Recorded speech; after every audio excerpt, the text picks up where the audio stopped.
নমস্কার দর্শক বন্ধুরা, আপনারা দেখছেন চর্চা। এই অনুষ্ঠানে আমরা বিভিন্ন বিষয় নিয়ে আলোচনা করে থাকি, যার মধ্যে আজকে যে বিষয়টি হচ্ছে সেটি হচ্ছে পাসপোর্ট সেবা কেন্দ্র। আমাদের রাজ্যের জনগণদের আগে পাসপোর্ট পেয়ে যাওয়ার জন্য ছুটে যেতে হতো কলকাতায় এবং বিভিন্ন সমস্যার সম্মুখীন হতে হতো।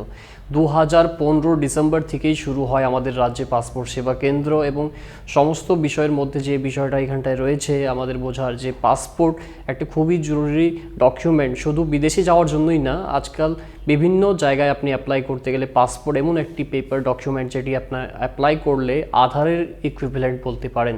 তো এই বিষয়টা নিয়ে আমাদের সাথে আজকে আলোচনা করতে রয়েছেন রিজনাল পাসপোর্ট অফিসার বিভূতি ভূষণ কুমার স্যার। উনি কলকাতা, সিকিম, ত্রিপুরা এবং আন্দামান নিকোবর রাজ্যের ইনচার্জে রয়েছেন। প্রথমে স্যারকে স্বাগত জানাবো। नमस्कार सर। नमस्कार सर, त्रिपुरा में 2016 से शुरू हुआ है पासपोर्ट सेवा केंद्र। उसके पहले हम सबको पता है कि हमें कोलकाता जाना पड़ता था वेरिफिकेशन के लिए जी। तो जब से यहाँ शुरू हुआ है, क्या क्या सेवा दिया जा रहा है ताकि लोगों को दूसरे राज्य में ना जाना पड़े? हमारा पासपोर्ट, मैं थोड़ा सा सुधार करना चाहूँगा। हमारा पासपोर्ट सेवा केंद्र अगरतला 31 दिसंबर 2015 को शुरू हुआ। जब से शुरू हुआ उस वक्त से लेके अभी तक हम त्रिपुरा राज्य के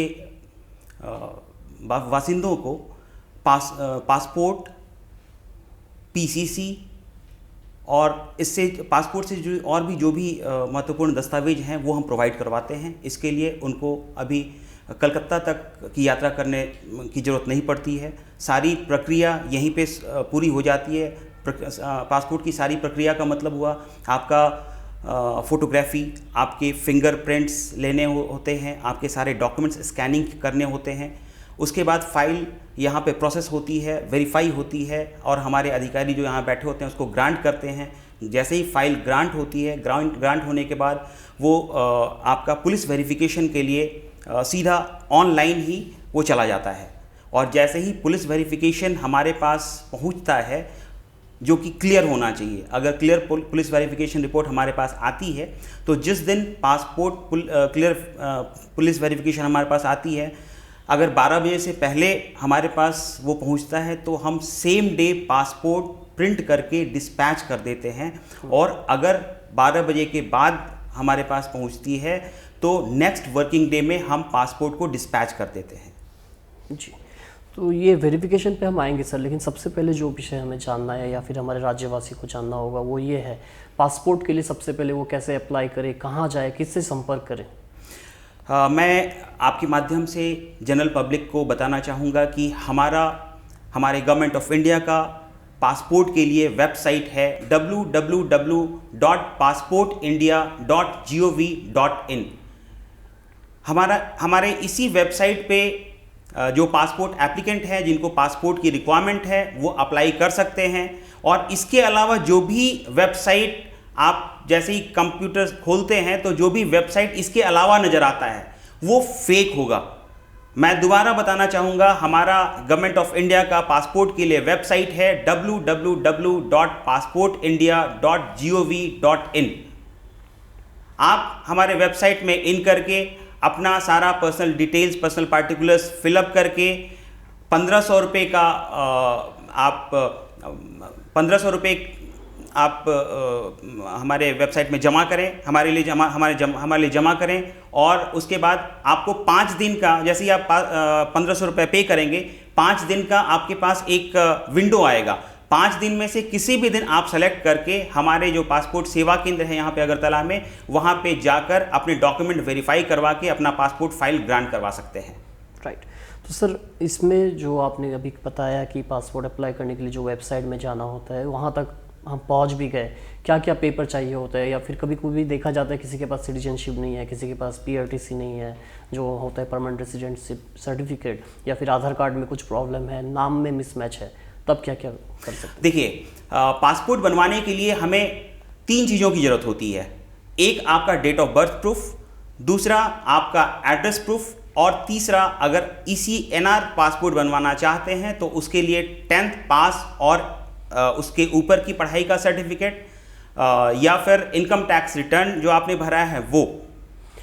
अगर ये आपके पास है तो आप ज़रूर बनवा सकते हैं पासपोर्ट। जी, इन सारे पेपर्स में कितने वैलिड पेपर्स आप लोगों ने मान्यता दिए गए हैं? कोई हम लोगों ने अपने वेबसाइट में सब कुछ बताया हुआ है कि address proof, date of birth proof, इनके लिए 12 या 13 डॉक्यूमेंट हमने अपलोड किए हुए हैं। उन सब में से कोई भी डॉक्यूमेंट आपके पास अगर है तो आप पासपोर्ट के लिए एलिजिबल हैं। किसी भी बेनिफिशियरी को अगर सर पासपोर्ट वेरिफिकेशन करना होगा तो वो कैसे करेगा? Post verification, pre verification process कैसा होता है, अगर ये भी बताएं आप हमारे दर्शकों को। देखिए, हमने हमारा जो गवर्नमेंट ऑफ इंडिया ने गाइडलाइंस जारी करी है उसमें पुलिस वेरिफिकेशन रिपोर्ट आने के 7 दिन के अंदर में पासपोर्ट एप्लीकेंट के पास पहुंच जाता है। पहुंच जाने का मतलब हमारे यहां से डिस्पैच हो जाता है। ठीक है, वो पुलिस वेरिफिकेशन सबमिशन के बाद हम ये नहीं करते हैं कि जिस दिन आपने पासपोर्ट एप्लीकेशन भरा उस दिन से 7 दिन या 15 दिन, ये नहीं। हमारे पास पुलिस वेरिफिकेशन रिपोर्ट क्लियर पहुंचने के बाद का हम टाइमलाइन लेते हैं। उसके पहले का जो टाइमलाइन है उसमें पुलिस वेरिफिकेशन के लिए जितना टाइम पुलिस लगाती है उसमें हमारा कोई वक्तव्य उचित नहीं होगा, क्योंकि पुलिस को कई चीज़ें चेक करनी पड़ती है। एप्लीकेंट भारतीय नागरिक है कि नहीं है, एप्लीकेंट के अगेंस्ट में कोई क्रिमिनल केसेस तो पेंडिंग नहीं है, ये सारी चीज़ें देखते हैं, उसके बाद ही वो रिपोर्ट सबमिट करते हैं। सर, कई बार देखा जाता है कभी कभी जब बेनिफिशियरी पासपोर्ट सेवा केंद्र में पहुंचते हैं जिनका जन्म 1987 या 90s के पहले हुआ है, उनके पास पीआरटीसी कार्ड है नहीं या बना नहीं सके अभी तक। सर, आप हमें ये बताइए कि पीआरटीसी मैंडेटरी है कि नहीं? देखिए, हमारा जो पासपोर्ट इस जारी करने के लिए जो रिक्वायरमेंट है, हमें एड्रेस प्रूफ चाहिए।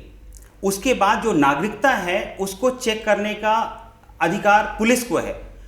पुलिस चेक करने के लिए, चूंकि यहाँ का कुछ जनरल अलाइनमेंट ऐसा है कि जनरल अलाइनमेंट और कुछ परिदृश्य ऐसा है कि जिसमें पुलिस को रेजिडेंसी चेक करने के लिए काफ़ी डॉक्यूमेंट की रिक्वायरमेंट होती है। बट पुलिस इस मामले में मैं कुछ नहीं कहना चाहूँगा, क्योंकि ये हमारा मामला है ही नहीं, ये पुलिस का मामला है। कैसे रेजिडेंसी चेक करने के लिए क्या क्या डॉक्यूमेंट वो उनको चाहिए, वो कंप्लीट वो उनका मामला है। जो हमें जो चाहिए वो आपका अगर आधार कार्ड है या आपका इपिक कार्ड है या आपका रेंट एग्रीमेंट है या आपका जैसे आप इंश्योरेंस का पेपर लेते हैं, इस तरह के बहुत सारे 12-13 पेपर्स के डिटेल हमने दिए हुए हैं। उसमें कोई भी अगर डॉक्यूमेंट अगर आपके पास अवेलेबल है तो उसको एक्सेप्ट करके हम फाइल ग्रांट कर देते हैं। उसके बाद नागरिकता जो चेक करना है वो पुलिस का काम है, वो हमारा काम नहीं है। जी सर, ई आधार कार्ड हर जगह एक्सेप्ट किया जा रहा है, लेकिन देखा जाता है पासपोर्ट के क्षेत्र में कभी कभी इसको ना कहा जा रहा है, क्या कहना चाहेंगे आप? नहीं, आज के डेट में ई आधार कार्ड हर जगह एक्सेप्टेबल है, हम भी एक्सेप्ट कर रहे हैं। अभी रिसेंटली मतलब एक सप्ताह पहले गवर्नमेंट ऑफ इंडिया ने, हमारे विदेश मंत्रालय ने पासपोर्ट वेबसाइट को, पासपोर्ट पोर्टल को डिजी लॉकर के साथ लिंक किया है। डिजी लॉकर में 13 डॉक्यूमेंट्स का डिटेल है, जो उन 13 डॉक्यूमेंट को डिजी लॉकर के साथ लिंक्ड है और वो हमारे पासपोर्ट पोर्टल के साथ लिंक्ड है। अगर पासपोर्ट आवेदन करते वक्त एप्लीकेंट जिसके पास डिजी लॉकर है, डिजिटल लॉकर अगर किसी के पास है, उसमें अपने सारे डॉक्यूमेंट अगर किसी ने सेफ गार्ड किए हुए हैं, एप्लीकेशन फिलअप करने के वक्त अगर वो परमिशन देता है तो उसके परमिशन के तहत फिर दोबारा एप्लीकेंट को अपलोड करने की जरूरत नहीं पड़ती है। हमारा वेबसाइट ऑटोमेटिकली उसको फैच कर लेता है, उस डॉक्यूमेंट को, डिजी लॉकर अप्रूव डॉक्यूमेंट को फैच कर लेता है। और जब पासपोर्ट एप्लीकेंट पासपोर्ट सेवा केंद्र में जब जाते हैं तो उनको फिजिकली डॉक्यूमेंट को कैरी करने की जरूरत नहीं पड़ती है। जो डिजी लॉकर से फेच डॉक्यूमेंट है हमारे पासपोर्ट सेवा पोर्टल में आ गया है, हमारे काउंटर ए पे उसको हम चेक करके उसको फाइनली हम एक्सेप्ट कर लेते हैं। जी सर, ये भी बताइए आप हमको, त्रिपुरा में जो अगरतला पासपोर्ट सेवा केंद्र है वहाँ पे आज के दिन में प्रत्येक दिन कितना कैपेसिटी में पासपोर्ट वेरिफिकेशन या फिर अपलोड हो रहा है? देखिए, हमारे पासपोर्ट सेवा केंद्र अगरतला की कैपेसिटी तकरीबन 225 की है, जबकि पहले हमारे पास तकरीबन 225 पासपोर्ट एप्लीकेशन हम प्रोसेस करते थे। परंतु अभी पिछले साल जब से पेंडेमिक हुआ है तब से लेकर अभी तक तकरीबन 100-125 के आसपास पर डे हम पासपोर्ट एप्लीकेशन प्रोसेस कर रहे हैं। मतलब आप अगर कोई भी पासपोर्ट एप्लीकेंट आज के डेट में अप्लाई करता है तो नेक्स्ट जो वर्किंग डे है उस दिन उसको अपॉइंटमेंट मिल जाता है। जी, तो आप कहना चाह रहे हैं कि अभी 24 घंटे के अंदर ही उनको अपॉइंटमेंट मिल बिल्कुल जाएगा। बिल्कुल बिल्कुल। पहले हम क्या देखते थे, पहले 1 महीना 1.5 महीना भी लग जाया करता था जी। तो अभी ये कम होने का पीछे का कारण क्या है, आप अगर बताएं। एक तो पेंडेमिक की वजह से हमारे यहाँ एप्लीकेशंस काफ़ी कम हो गए हैं, और दूसरा हमने एक धर्मानगर में छोटा एक पोस्ट ऑफिस पासपोर्ट सेवा केंद्र खोला है जहाँ की कैपेसिटी तकरीबन 100 पर पासपोर्ट एप्लीकेशन पर डे की है। तो जो टोटल पासपोर्ट अपॉइंटमेंट यहाँ पे है वो तकरीबन 350 का हो गया है। तो अपॉइंटमेंट बढ़ने की वजह से ये साइकिल कम गया है।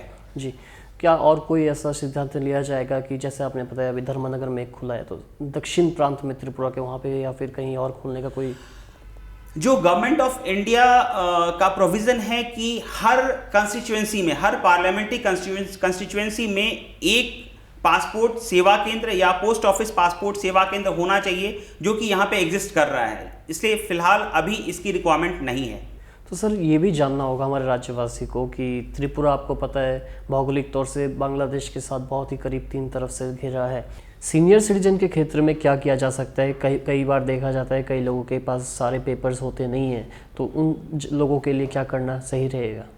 देखिए, जहाँ तक सीनियर सिटीजन का सवाल है, सीनियर सिटीजन के लिए जो हमने डॉक्यूमेंट दिए हुए हैं, हमने डॉक्यूमेंट की बड़ी लंबी फहरिस्त दी हुई है। आपके पास जो भी डॉक्यूमेंट, जो हमने डेट ऑफ बर्थ के लिए जो भी डॉक्यूमेंट है वो तो मैंडेटरी है। एड्रेस प्रूफ के लिए जो भी डॉक्यूमेंट है वो मैंडेटरी है, वो तो आपको सब प्रोड्यूस करना ही पड़ेगा।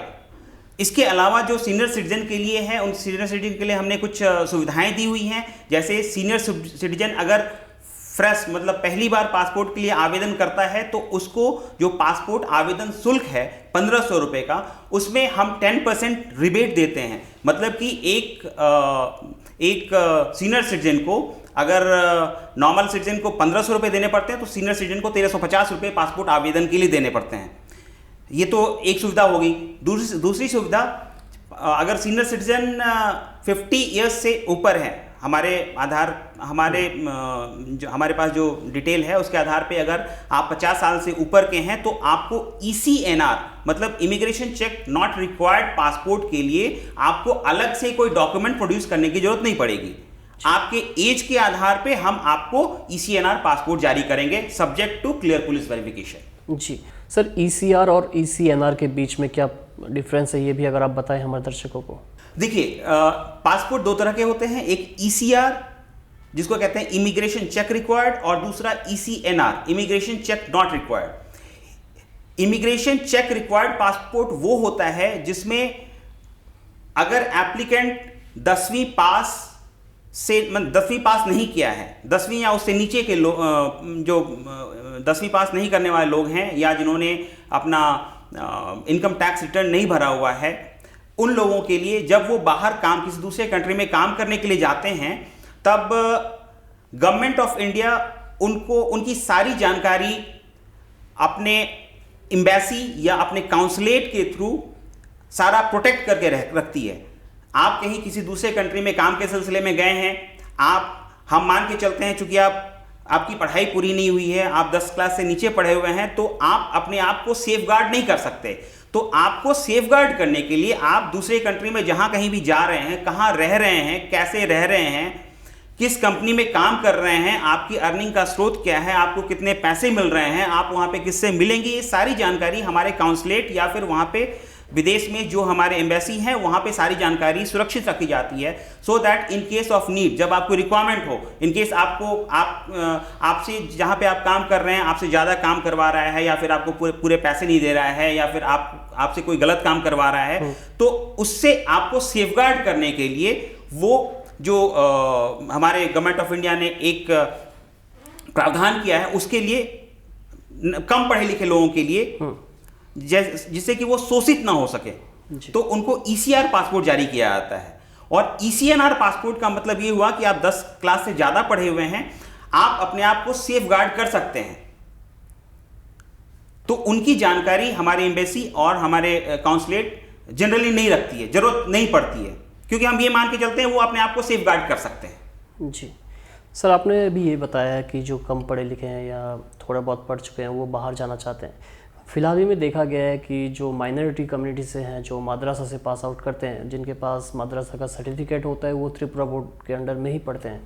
फिलहाल में देखा गया है कि उनका वो सर्टिफिकेट ग्रहण नहीं किया जा रहा था पासपोर्ट सेवा केंद्र में। क्या कहना चाहेंगे आप? नहीं।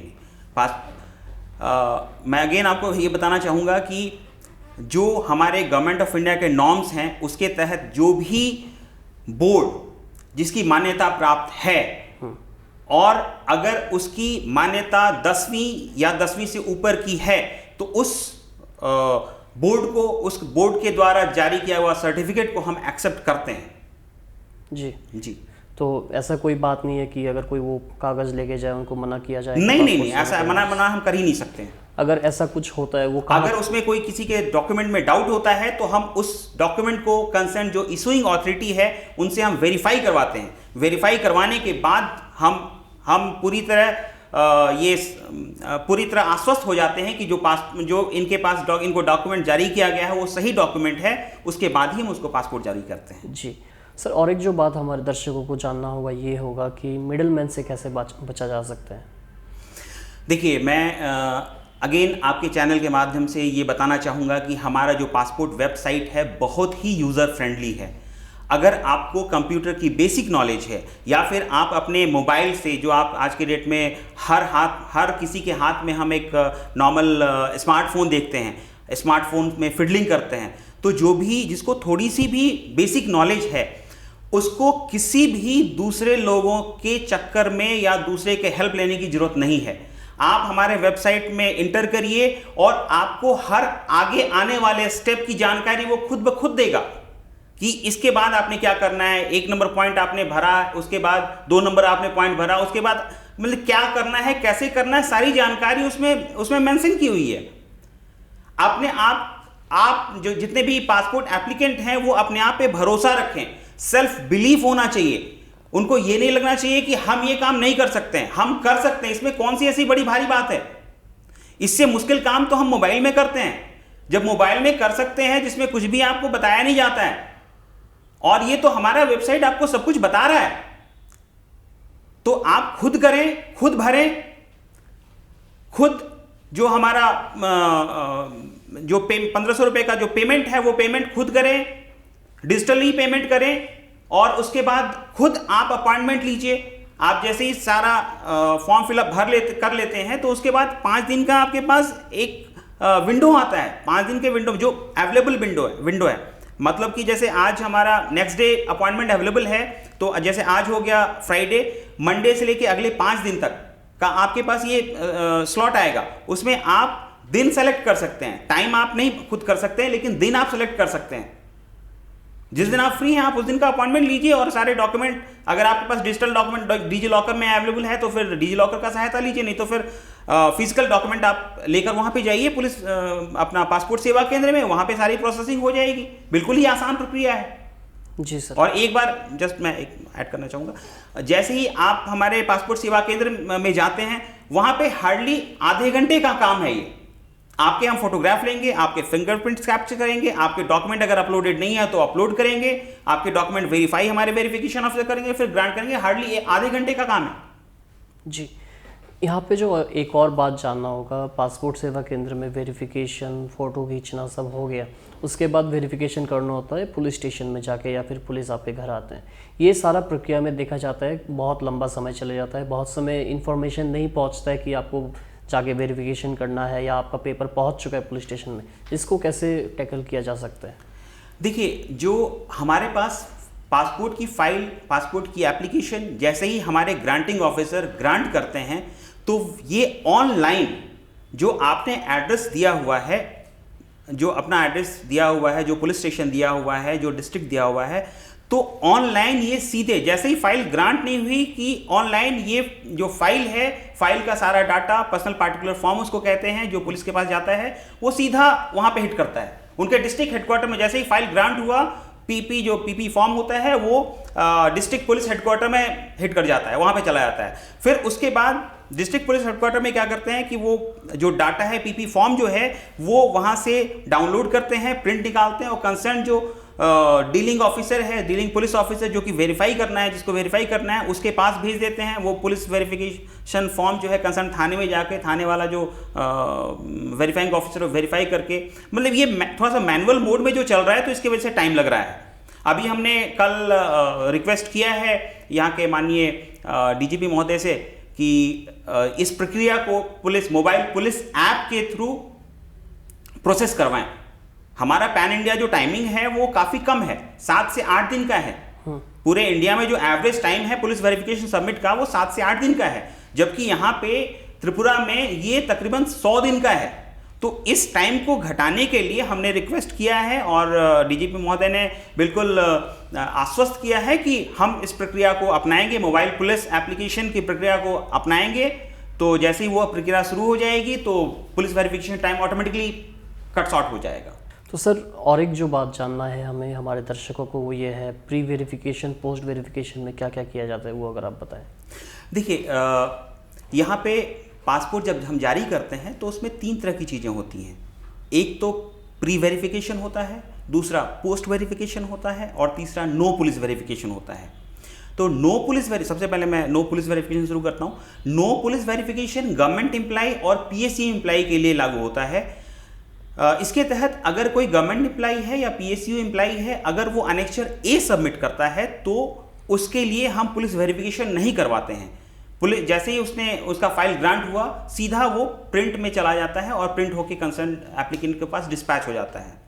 नो पुलिस वेरिफिकेशन में इसलिए हम करते हैं कि हम मान के चलते हैं या गवर्नमेंट ऑफ इंडिया में जो भी गवर्नमेंट ऑफ इंडिया या पीएसयू में जो भी जिनकी जॉब होती है, जो जॉब करते हैं, उनका पहले पुलिस वेरिफिकेशन हो चुका होता है और उस कंसर्न आइदर गवर्नमेंट या फिर पीएसयू के जो अधिकारी हैं वो हमारे पास अनेक्चर ए सबमिट कर देते हैं खुद साइन करके।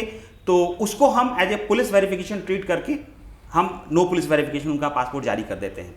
दूसरा कैटेगरी है post police verification. Post police verification जो भी तत्काल एप्लीकेशन होता है उसमें 3 डॉक्यूमेंट अगर आपके पास है, आइडेंटिकल 3 डॉक्यूमेंट्स, ऐसा नहीं कि आइडेंटिकल 3 डॉक्यूमेंट्स नहीं है आप, लेकिन आपके पास 3 डॉक्यूमेंट्स हैं। आइडेंटिकल 3 डॉक्यूमेंट्स का मतलब ये होता है कि तीनों डॉक्यूमेंट में आपके डिटेल्स समान हो। ऐसा नहीं कि एक डॉक्यूमेंट में आपका नाम तो ठीक है तीनों डॉक्यूमेंट में, फादर का नाम एक में राम सिंह, दूसरे में श्याम सिंह और तीसरे में मोहन सिंह हो। अगर ऐसा है तो हम उसको तत्काल के लिए एक्सेप्ट नहीं करेंगे। जो तत्काल एप्लीकेशन होता है वो पोस्ट पुलिस वेरिफिकेशन में होता है, मतलब उसमें पासपोर्ट हम पहले दे देते हैं, पुलिस वेरिफिकेशन बाद में करवाते हैं। या फिर एनओसी अनेक्चर जी कंसर्न जो गवर्नमेंट द्वारा इशूड होता है या गवर्नमेंट एम्प्लॉय होते हैं या पीएसयू एम्प्लॉय होते हैं, अनेक्चर जी अगर सबमिट करते हैं तो वैसे केस में पोस्ट पुलिस वेरिफिकेशन होता है। तीसरा category pre police verification. Pre police verification वो होता है जिसमें नॉर्मल एक पासपोर्ट एप्लीकेंट नॉर्मल वे में पासपोर्ट अप्लाई करने के लिए गया, सारे डॉक्यूमेंट उसने सबमिट किए, तो वो प्री पुलिस वेरिफिकेशन में होता है। Pre police verification government employ का भी होता है जो अनेक्चर एच देते हैं। अनेक्चर एच का मतलब आपने कंसर्न डिपार्टमेंट को बता दिया है कि I am going to apply for passport, हमें पासपोर्ट चाहिए, हमें पासपोर्ट बनवाना है, इसके लिए आपने अपने हेड को बता दिया, उनको एक इंटीमेशन दे दी और उसकी कॉपी हमें दे दी, तो उस केस में हम प्री पुलिस वेरिफिकेशन करवाते हैं। जी सर आप 13 डॉक्यूमेंट्स के बारे में बता रहे थे जिससे अप्लाई किया जा सकता है पासपोर्ट के लिए। उनमें से कौन से 3 डॉक्यूमेंट्स होने से कोई भी बेनिफिशियरी अपना पासपोर्ट पा सकता है या अप्लाई कर सकता है, हमें बताइए। अगर किसी भी नॉर्मल आदमी को पासपोर्ट बनाना है तो जैसे मैंने पहले शुरू में ही बताया था कि हमारी बेसिक रिक्वायरमेंट है, आपके पास डेट ऑफ बर्थ का प्रूफ होना चाहिए और एड्रेस प्रूफ होना चाहिए।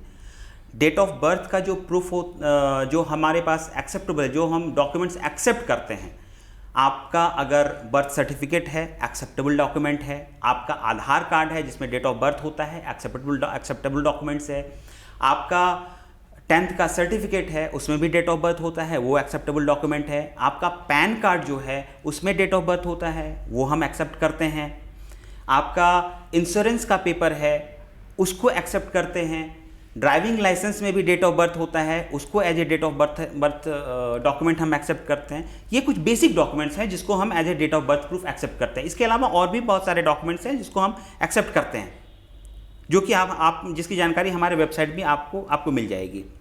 दूसरा एड्रेस प्रूफ। एड्रेस प्रूफ के लिए जो डॉक्यूमेंट है, आधार है, उसमें एड्रेस होता है। आपका जो अगर कोई गवर्नमेंट एम्प्लॉई है, गवर्नमेंट एम्प्लॉई का जो आई कार्ड होता है उसमें एड्रेस प्रूफ होता है। आपका रेंट एग्रीमेंट है उसमें एड्रेस प्रूफ होता है। राशन कार्ड में भी एड्रेस होता है। आपका जो गैस का जो कार्ड है that is also having address proof. Mobile का जो पोस्ट पेड बिल होता है एड्रेस प्रूफ उसमें होता है। जो आपका लैंडलाइन का बिल होता है उसमें एड्रेस प्रूफ होता है। इस तरह के बहुत सारे डॉक्यूमेंट हैं। अगेन मैं आपको बताऊंगा उसकी भी हमारे सारे जो जितने भी डॉक्यूमेंट्स हैं उसकी जानकारी दी हुई है। इसके अलावा तीसरा जो है ECNR के लिए मैं बता रहा था, तो ECNR के लिए भी बहुत सारी ये है। ECNR अगर आप 10th पास एंड एबव हैं तो आप बेसिक जो आपका है 10th पास का डॉक्यूमेंट देते हैं, चाहे वो मार्कशीट हो, चाहे वो उसका सर्टिफिकेट हो, उसको हम एक्सेप्ट करते हैं। आपने IT return, income tax return भरा है कि नहीं, इनकम टैक्स रिटर्न भरने का जो एक जो पेज होता है, फाइनल पेज होता है, वो आप अगर जमा करते हैं तो उसको हम एक्सेप्ट करते हैं। जो गस्टेड ऑफिसर है, गवर्नमेंट ऑफ इंडिया में गस्टेड ऑफिसर है, उनके स्पाउस को, उनके किड्स को up to the age of 18 years अगर वो अनेक्शर ए सबमिट करते हैं तो उनको ऑटोमेटिकली मिल जाता है bye virtue of his being a gazetted officer. फिर तीसरी कैटेगरी मैंने आपको पहले बताया, जो सीनियर सिटीजन हैं, 50 साल से ऊपर हैं, उनको भी by virtue of their age उनको ECNR पासपोर्ट मिल जाता है। एक और कैटेगरी है, अगर आप विदेश में रहते हैं, 10th पास नहीं है लेकिन विदेश में आप काम करने के सिलसिले में या किसी और सिलसिले में रखते हैं, आपका स्टे वहाँ पे 3 साल से ज़्यादा है, अगर आप उसको प्रूफ कर देते हैं तो हम उसको भी एक्सेप्ट करके ECNR पासपोर्ट आपको दे देते हैं। लेकिन उसके लिए प्रूफ करने के लिए हमें 2 जगह से कन्फर्मेशन लेना होता है। एक हमारा प्रोटेक्टर ऑफ इमिग्रेंट्स होता है और दूसरा इमिग्रेशन डिपार्टमेंट होता है। वहाँ से हम जैसे आप जो डॉक्यूमेंट हमारे पास सबमिट करते हैं, हम उसको वेरीफाई करवाते हैं कि वेदर आप सही बोल रहे हैं या गलत बोल रहे हैं। अगर वहाँ से वेरिफिकेशन सही आ जाता है तो उनको भी वो जो डॉक्यूमेंट है उसको हम as a ECNR document treat करके पासपोर्ट ECNR इशू करते हैं। राइट। अंत में मैं आपसे जो जानना चाहूँगा, ये पूरा प्रक्रिया करने के दौरान अगर उसको कुछ भी प्रॉब्लम फेस करना होता है, एक बेनिफिशियरी कैसे कंप्लेन करेगा, कहाँ कंप्लेन करेगा, ये बताइए आप। देखिए, जनरल जो पासपोर्ट एप्लीकेंट हैं उनको किसी भी तरह की समस्या हो, चाहे कोई उसको परेशान कर रहा हो, हमारे कार्मिक परेशान कर रहे हो, कुछ समझ में नहीं आ रहा हो, तो हमारा ईमेल एड्रेस है rpo.kolkata@mea.gov.in। जो भी समस्या है आप हमारे इस ईमेल आईडी पे बता सकते हैं। क्योंकि ये सारे ईमेल्स हैं मैं खुद चेक करता हूँ, मैं पर्सनली चेक करता हूँ, तो मैं इंश्योर करता हूँ कि सारे रिस्पॉन्स दिए जा चुके हैं या दिए जाएंगे। तो जो भी समस्या है आप हमारे इस ईमेल आईडी पे दे सकते हैं, आपकी समस्या अवश्य सुनी जाएगी। सर, सीनियर सिटीजन के बारे में हमने बात किया, लेकिन अभी जो माइनर होते हैं उनको कैसे अप्लाई करना होगा? वो अपने माता के साथ करेंगे या पिताजी के साथ करेंगे, कैसे करेंगे वो? देखिए, अगर माइनर हैं मतलब उनका कोई ना कोई गार्जियन है, आइदर मदर हैं या फादर हैं। तो अगर माइनर पासपोर्ट एप्लीकेंट पासपोर्ट के लिए अप्लाई करता है तो नॉर्मल जो डॉक्यूमेंट है, एड्रेस प्रूफ तो लगेगा ही, डेट ऑफ बर्थ प्रूफ लगेगा, साथ में अनेक्शर C या अनेक्शर D। अगर दोनों माता और पिता दोनों यहाँ पे हैं तो हमारे वेबसाइट में अनेक्शर D एक फॉर्म है, उसको फिलअप करके माता पिता का दोनों का सिग्नेचर करवा के उसको आपके पासपोर्ट एप्लीकेशन में और डॉक्यूमेंट के साथ अपलोड करना पड़ेगा। अगर माता या पिता में से कोई एक यहाँ पे हैं, एक कहीं बाहर हैं, या स्टेशन नहीं है, या डिवोर्स हो रखा है, या फिर मतलब जो भी रीज़न है, अगर वो वहाँ पे नहीं है तो उनको अनेक्शर C सबमिट करना पड़ेगा। जी सर, ये एक एक्स्ट्रा डॉक्यूमेंट जो होता है वो होगा। और इसके अलावा माइनर एप्लीकेंट्स के लिए जो पासपोर्ट एप्लीकेशन फ़ी होता है वो 1000 रुपये का है। और अगर again minor first time application process कर रहा है पासपोर्ट का, तो उसको भी 10% का रिबेट दिया जाएगा। मतलब कि उसको 1000 रुपये की जगह पे 900 रुपये ही अदा करने पड़ेंगे। ये सिर्फ फ्रेश केस में है, रीइशू में उसको पूरे पैसे लगेंगे। धन्यवाद सर, हमसे बात करने के लिए आपका कीमती समय निकाल के और पासपोर्ट सेवा केंद्र अगरतला धर्मनगर के बारे में विस्तार से हमारे राज्यवासी को बताने के लिए धन्यवाद आपका। थैंक यू, धन्यवाद। এতক্ষণ আমরা কথা বলছিলাম রিজনাল পাসপোর্ট অফিসার বিভূতি ভূষণ কুমারজির সাথে। উনি আমাদের সাথে আলোচনায় ছিলেন। উনি জানিয়ে দিলেন যে কিভাবে আপনাদের পাসপোর্ট অ্যাপ্লাই করতে হবে অথবা কোনো প্রবলেম যদি ফেস করেন আপনারা কোথায় সম্পর্ক করতে হবে। আমি আবারও আপনাদেরকে বলতে চাই, পাসপোর্ট পেয়ে যাওয়ার জন্য ইজিলি আপনারা লগ ইন করবেন www.passportindia.gov.in। সেই ওয়েবসাইটে গিয়ে যে আপনাদের ডকুমেন্টগুলোর দরকার রয়েছে সেগুলো ফিল আপ করবেন এবং খুব সহজেই আপনারা পেয়ে যেতে পারেন আপনাদের পাসপোর্ট। যেগুলো জাল ওয়েবসাইট রয়েছে সেগুলোতে আপনারা নিশ্চয়ই এন্টার করবেন না এবং আপনাদের যে ভ্যালিড ডকুমেন্টগুলো রয়েছে সেই ডিটেলগুলো দেবেন না। আর যদি আপনাদের কমপ্লেন করতে হয়, কমপ্লেনের জন্য একটি ইমেল আইডি রয়েছে যেটা সরাসরি rpo.kolkata@mea.gov.in। এই ইমেল আইডিতে আপনাদের যদি কোনো রকমের সমস্যা হয় আপনারা সরাসরি সেই জায়গায় লিখে দিতে পারেন এবং সেগুলো অ্যাড্রেস করা হবে। আমাদেরকে জানিয়েছেন আজকে আমাদের রিজনাল পাসপোর্ট অফিসার। দূরদর্শন ত্রিপুরার দর্শকদেরকে জানাই শুভেচ্ছা। আবারও দেখা হবে কোনো এক নতুন বিষয় নিয়ে চর্চায় বসবো আমরা। দেখতে থাকুন দূরদর্শন ত্রিপুরা। ধন্যবাদ।